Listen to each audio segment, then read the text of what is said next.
Hello বন্ধুরা, welcome back to my channel. আজ আমি আপনাদের করে দেখাবো চিংড়ি মাছ দিয়ে নারকেলের একটা রেসিপি। তো তার জন্য আমি এখানে 250 গ্রাম চিংড়ি মাছ নিয়ে নিয়েছি, আর এখানে নিয়েছি একটা বড় সাইজের নারকেল।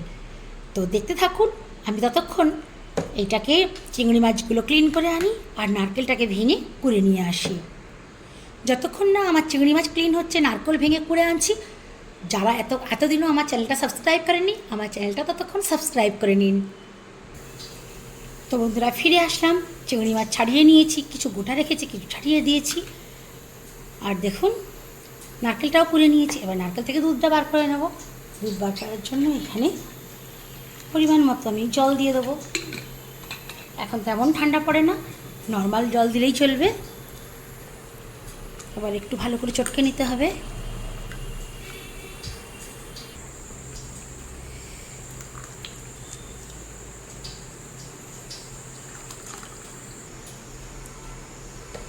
এবার একটা পাত্রে এটাকে ছাঁকনি দিয়ে ছেঁকে নেব।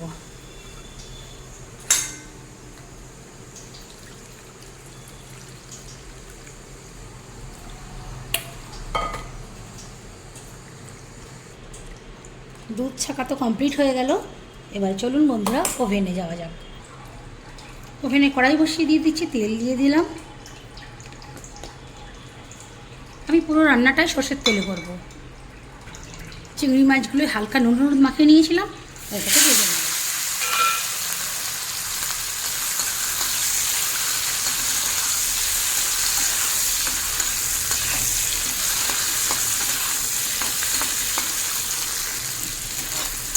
মিনিট চিংড়ি মাছটাকে ভেজে নিয়েছি। দেখুন ঠিক এরকম হয়ে গেছে। বেশি ভাজলে আবার চিংড়ি মাছ শক্ত শক্ত হয়ে যায়। তো এখন আমি তুলে নেবো এটাকে। কড়াইতে আরও একটু তেল দিয়ে দেবো। দুটো শুকনো লঙ্কা দিয়ে দেবো, আর দেবো 1 চামচ পেঁয়াজ বাটা, সঙ্গে দেবো 1 চামচ আদা রসুন বাটা। এটাকে ভেজে নেবো মিনিটখানি। এখন এর মধ্যে দেবো ছাড়িয়ে রাখা 4টে আমড়াটাও নাড়তে থাকবো।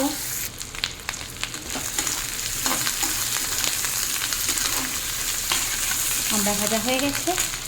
এখন আমি দেবো 1/2 চামচ একটু কম হলুদ গুঁড়ো, আর খুব সামান্য একদম একটুখানি লঙ্কা গুঁড়ো দিয়ে আবারও নাড়তে থাকবো। একটুখানি দেবো ধনে জিরের গুঁড়ো।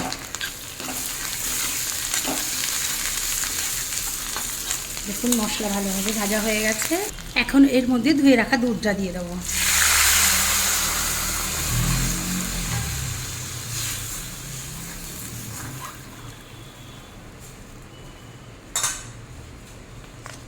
একটা তেজপাতাকে অর্ধেক ভেঙে দিয়ে দেবো এর মধ্যে।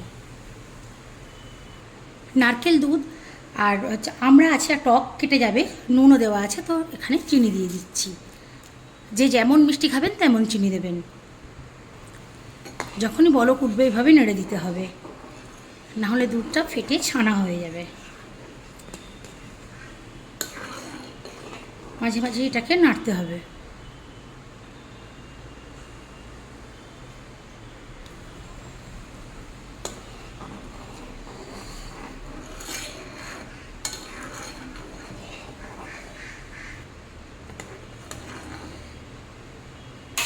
এখন এর মধ্যে ভেজে রাখা চিংড়িগুলো দিয়ে দেবো। আমি 15 মিনিট ধরে সবসময় নেড়ে নেড়ে রেখে দিয়েছি, এটাকে করেছি। এখনও দেখুন গ্রেভি অনেকই আছে। এইভাবে খোলা রেখেই আর ফুল ফ্লেমে আমি এটাকে আরও 5 থেকে 10 মিনিট ফুটিয়ে নেব। 5 মিনিট পর ফিরে এলাম বন্ধুরা, আর চামচ 2-1 মতো আমি একটু দুধ তুলে রেখেছিলাম, এটা এখন ওপর থেকে দিয়ে দেবো, যাতে করে নারকেলের ফ্লেভারটা খুব ভালো লাগবে। আর ওপরে একটু সামান্য ধনে জিরের গুঁড়ো দেবো, আর দেবো 3টে এলাচকে ফাটিয়ে রেখেছিলাম, এলাচটা দিয়ে দেবো। 1 মিনিট মতো একটু ফুটে যাবে, ভালো করে নেড়ে নেব।